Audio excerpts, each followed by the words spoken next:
America's working class has been cheated. That is an assertion. Open borders. Open borders. That's a Koch brothers proposal.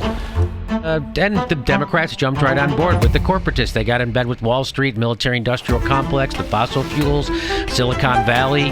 And now look what happened to the country. We have the biggest income disparity since the Gilded Age. Bigger than that. There's more.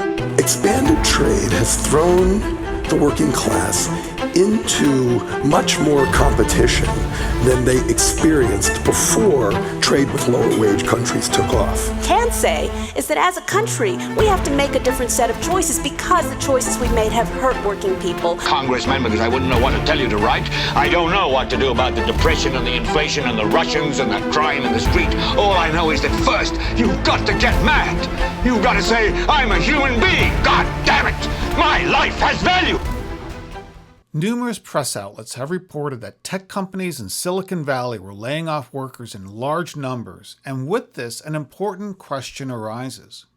At a time when millions of Americans are unemployed, underemployed, or simply have given up looking for work, who is more likely to be laid off first? The American worker or the H-1B visa worker? David North of the Center for Immigration Studies gave a well-reasoned critique on the issue a few years ago. He stated, and I quote, "Built into the H-1B program and the relative difficulty in getting new visas, all else being equal, it makes it more likely that Americans will be laid off rather than H-1B workers.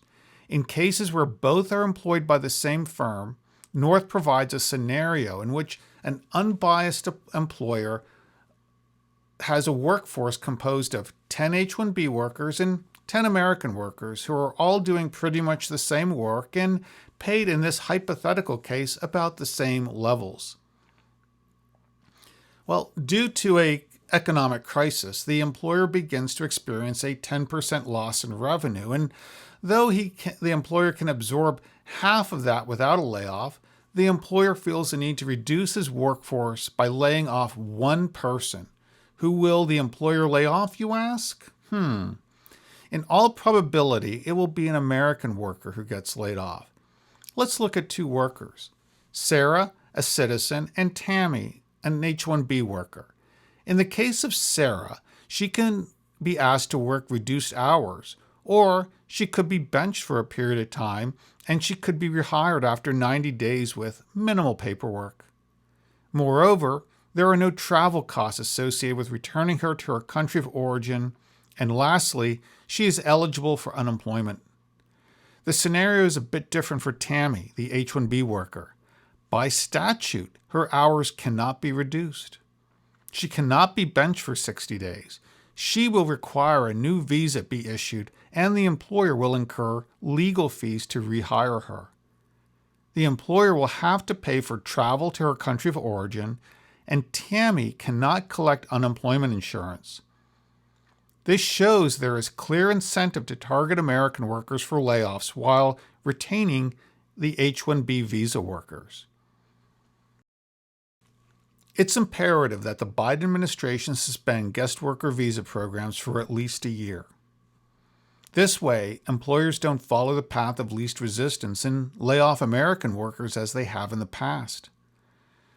This will be an opportunity to better assess the value of guest worker visa programs like the H-1B, as well as other programs like Optional Practical Training, or as it's better known, OPT, which is an employment authorization document that actually has the potential to do more harm than the H-1B visa program. And in this way, we can make reforms to the programs to ensure American citizens are not being discriminated against.